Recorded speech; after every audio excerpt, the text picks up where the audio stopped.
My name is Barbara Hazelden, and I'm from St. Petersburg. So I'm very delighted to be here this morning, and thank you for the opportunity to speak. Thank you. May I sit? Yes, Okay, thank you.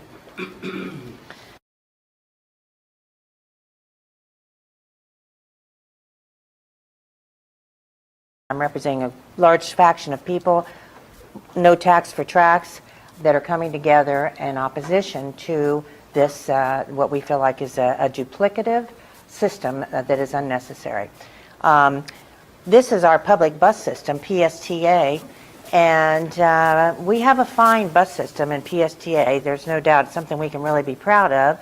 And of course, we need a public bus system. We need a public transportation system for those less than 2% of residents in Pinellas County that need public transportation. We need to provide that. PSTA operations are currently 75% subsidized by the taxpayers in the form of federal and state grants of 19%, which of course is taxpayer funded. Passenger fares, their share is 25%. So of the expenses of PSTA, 25% is funded by the passengers. Advertising on the buses currently accounts for about 3% of their revenue, and ad valorem property tax from our homes is about 53% for a total of 100% of their financing. And this graph I simply put in to give a dramatic depiction of what happened to the revenue from property taxes, and I'm sure I don't have to tell you folks because you also experienced that, but basically what we have here, of course, is that property taxes from 2002 skyrocketed up to a high in 2007, a high water mark, and then began to decline. And the black line over there shows when PSTA had to raise their taxes in order to try to boost their income back up. As you see the blue bars descend, that represents the exact descension of our homeowners, of the values in our homes. And so their income is tied directly to the value of our property. And as the property went down by 2011, they had gone from a high water mark of $37 million from the ad valorem portion of their income down to $26.5. And at that point is when PSTA then sought and passed a increase, a 30% increase in their take from our ad valorem property, boosting it back up to $32.8. But as you can see, they were still $5 million behind where they were 5 years earlier. However, their spending continues to go on even yet today. Starting in 2002, this is, by the way, slides from PSTA. I have been attending PSTA meetings now for 2 years. And I have been, of course, have access to the slides that they present. So a lot of what you're going to see with the PSTA logo in the bottom are their actual slides. This is a very recent slide from PSTA showing what the PSTA spending was 2002 going through the years. And as you can see, it's been a steady increase following exactly what I was just explaining, which is as our taxes, our property value went up, our taxes went up, and their spending went up. And the green line is their presumption that we're going to pass a 1% sales tax referendum in 2014 and save them from the fact that the spending is already still projected to continue upward, even though their revenue is not. So that's why they're wanting to get the 1% sales tax through in 2014. Again, this is their own slide. The blue line shows the addition of more bus lines throughout the years without the need. And so as their income went up, what does a bus service do in order to spend money? They add buses. They add buses, they add drivers, they add routes. Even if there's no need, they just continue to add. And that's what's gotten us in the situation where we are today. So you can see that is there's a direct correlation between the amount of money they were receiving and the amount of money they were spending. Have you noticed the empty buses around town?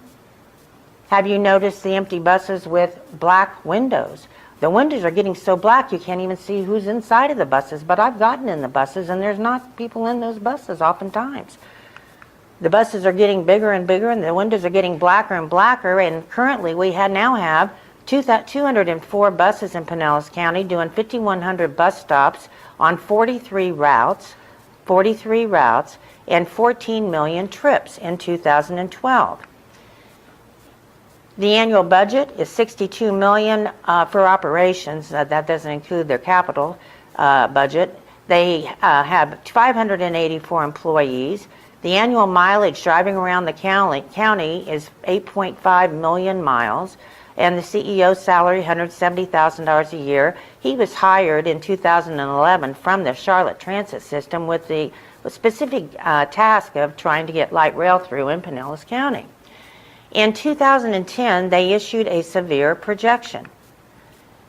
And this is a 3-year budget projection from the year 2010. And again, you can see PSTA's logo is on this page.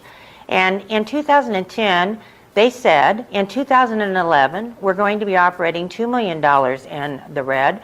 In 2012, we're going to be operating at $5.7 million in the red. In 2013, a whopping $8 million in the red. So, therefore, they presented this as evidence that they needed a tax increase in 2012. So they did pass that. But you know, PSTA doesn't really have a revenue problem. It is a spending problem. And PSTA raised the taxes on our homes in 2012 by 30%, but still, as I said, they continue to outspend their income. Now, PSTA CEO Brad Miller is warning the county and the public that if a new sustainable funding source is not found, PSTA services will have to be cut 30% by 2016, meaning routes, buses, and drivers. And of course, PSTA is basically at their millage cap. Now, they have raised their millage from 0.56 in 2011 to 0.7305, and their millage cap is 0.75. So they're very close to being at their millage cap, and that's the reason they need a new sustainable funding source, or they're going to have to downsize. So PSTA is at a crossroad. They need to either get smaller or get bigger. And here's the big idea. And the big idea is light rail. Green Light Pinellas, I know that you've seen this year a campaign, which again is taxpayer funded. They spent $300,000 initially to have this logo drawn up and come up with a game plan to promote the idea of a light rail system.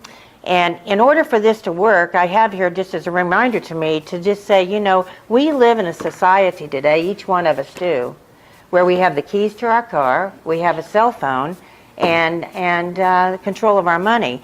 And basically, for this system to work, we're going to have to, all of us, to some degree, put down the keys to our car, and we're going to have to realize that the way that your cell phone can ring and your whole day will change. Has that ever happened to you, where you know your cell phone rings and all of a sudden, uh-oh, I've got to go pick up my wife because she's sick, or I've got to go pick up my child at school. This has changed everything, this cell phone, in many, many ways. And to be on a train in Clearwater, dependent upon maybe grabbing a cab, I think that we have to start kind of thinking about this. Is this the lifestyle that we're heading towards, or is this the lifestyle that we've left? Because we're going to also have to put in so much money to this. To expand, the Pinellas voters must approve a massive 14% increase in the Pinellas sales tax from 7 to 8%. This is going to make us the highest sales tax in the state of Florida. And here's the math. The ad valorem property tax currently, as I already explained, is $32 million a year in the budget of PSTA. The 1% sales tax increase is $130 million that would go into PSTA. This is a huge $100 million tax increase, and they are calling it a swap. They're saying that the sales tax is going to replace the property tax, and it is an attempt to brand an increase as a swap. $130 million for $32 million is not a swap. Revenue neutral is a swap. And this is, in my opinion, a massive tax grab. A swap would be if I were to swap Arthur this glass of water for that glass of water. That's a swap. This for that is not a swap. In fact, it is just a promise anyway, because nothing will prohibit them from recapturing this tax down the road, or should I say down the track. The facts is that there's no demand by the public for light rail or more buses. There's no need for expansion of our public transportation system, and we can fix the bus system now by correcting the inefficiencies. PSTA's own public surveys and studies offer the proof that they ignore, such as the baseline surveys taken in September 2010. There are many questions, but I'm just going to bring up a couple of that I think are very key. What is the most important issue for local government to deal with? That is the question on this particular question on this survey. 48% of the people said jobs and the economy. That was the number one important thing that they thought the government should deal with. 2% said to reduce traffic congestion in Pinellas County. 5% said expanding public transit systems. My point on this is that there's no demand. How about the use of public transit? How often do you use public transportation? Now, according to, and I'm going to get into this in just a second, but according to the U.S. Census in 2010, 1.6% or less than 2% of people in Pinellas County specifically use public transportation. But in this survey, 3% said that they use transportation, the small blue line up there. How often do you use public transit? Very frequently was 3%. So according to their own surveys, there's no demand, no need. Still, they implemented an alternative analysis study, which is defined as a local feasibility study that's required by the Transportation Authority in seeking grant money that is meant to identify the best mode and the preferred route. Pinellas Rail Advocates championed this effort, and it cost us $4 million to do the alternative analysis here in Pinellas County that ran for about 18 months. Out of this alternative analysis, they came up with the route. And the route starts down here in Pinellas County where the box is around, that black box is around downtown St. Pete. And the preferred route is going to go up from St. Petersburg and snake through and go on over into Clearwater. That's a 26-mile route that's going to be proposed. Now, to the unknowing eye, you might assume that that line that goes across over to Tampa is also a part of this rail route project. But no, it's not a part of the plan. The 1% sales tax referendum that we're going to be asked to approve in November 2014 for improved transit in Pinellas County does not include the bridge. Now, they hired a public campaign firm, Tucker Hall, out of Tampa, and so far $750,000 have been paid for this campaign, Greenlight Pinellas. And their contractual mission, I have the contract, is to get the sales tax increase referendum passed. So far, between the $4 million for the alternative analysis and $750,000 so far spent on Greenlight Pinellas to convince us that this is something that we need to do, we're at $5 million right now in this economy trying to railroad us, trying to champion this cause, under the name of Greenlight Pinellas. Now, some of the things that Tucker Hall suggested to them, number one, is that they need to promote the belief of record ridership on the buses. And I know that all of us have seen in the newspaper, on WFLA, on the radio, on television even, that PSTA has got record ridership going on, and no doubt there are more people riding the buses now than ever due to the economy. Again, have you noticed the empty buses all over town? But how does PSTA count bus riders? This was a very interesting question to me.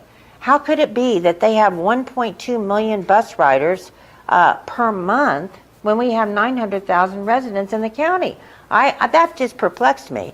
And one day I was at one of the PSTA meetings, and one of the elderly ladies got up and she was complaining about one of the buses being late, and she said, I have to take 3 transfers from my home to the mall and 3 transfers back, and I went, bingo, 6 rides. That's how they count bus riders. We hear reports of record bus ridership of over 1 million rides per month coming from PSTA, but the fact is that a typical trip to the mall from home consists of 3 routes with transfers, 3 to the mall and 3 home. So one bus rider goes to the mall and returns home and racks up 6 rides in one trip. So 1 rider equals 6 rides. Let's talk about the Pinellas bus study that is just wrapping up. The Federal Transportation Authority, they require a bus study, as I understand it, in order for them to go forward with grant applications for rail. And so for the first time, I have been told, and believe it or not, 20 years, they have actually done a bus study. So they've just continued, as I showed you earlier, to add more and more buses without knowing if they're needed, nor going back and checking to see how successful they are. This is a very shocking slide here. Again, this is a PSTA slide. This is a picture of the 43 routes of the PSTA. This is their unaltered slide. I have not altered this slide in any way. And this tells you that this is on the left-hand side. That square is the top 5 bus routes. Down at the other end, the blue, those are trolleys. So we have 2 successful trolleys. I think it's St. Pete Beach and downtown St. Pete. And then you have those 5. And it tells you here the top 5 local routes account for 46% of the system ridership. And the PSTA trolley services account for 13% of the system ridership. So combined, those 7 routes account for 60% of their business. Before we leave this slide, I want to point out the green little teeny ones down there at the end. Those are the buses that go across to Tampa. 137 people on an average day will ride over to Tampa and back. And this, we're talking about a $1 billion bridge to put a rail in. The waste of our money is just breathtaking. Just a few months ago, PSTA took delivery of 8 new buses at $600,000 apiece and actually took them down to the Coliseum to show them off to the public. This was in the St. Pete Times the day after. This is a $4.8 million purchase in March. And in this article, and I'm sorry, I know you can't see it from here, it says basically, oh well, the federal government paid for these, as though that's free money. That is our money that we are borrowing from China. In Portland area, commuters using transit has actually dropped since they started installing their light rail system. In 1980, they had almost 10% of people in Portland that were riding buses. It has cannibalized the bus system, and they've actually, the service has dropped, and they actually have gone to this level. This is from the Cato Institute, by the way, of transportation, public transportation usage by 2010. What about Charlotte's 9.6 mile rail? In 1998, they passed a sales tax referendum. They did a half-cent sales tax referendum, and they began operations in 2007. So it took them 9 years to build a 9-mile track. Now they are out of money, and they need a $5 billion in order to build more rail and the maintenance. The maintenance is something that is a huge topic. Now, Charlotte, I've taken this out of the newspapers, Google search, and this is a Charlotte Observer. This is a story that appeared, there were many of them, but this is one. The Huntersville mayor, Jill Swain, which would be, one of the satellite communities right there in Charlotte, on April 12th, she said, "This is not a happy story. Original plans to fund transit are completely and totally obsolete." And then also, May 6th, the Charlotte Observer reports, Charlotte Mayor Anthony Fox suggested creating a task force earlier this year to find ways to pay for promised transit projects that are impossible to build without more money. Is this the hole we're digging? The Charlotte Task Force findings.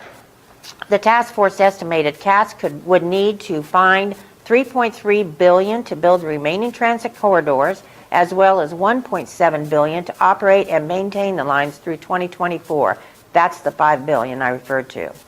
The report says that if all of the transit projects were to be built and maintained solely with the new transit tax, it would have to be levied at an additional 0.78 cents.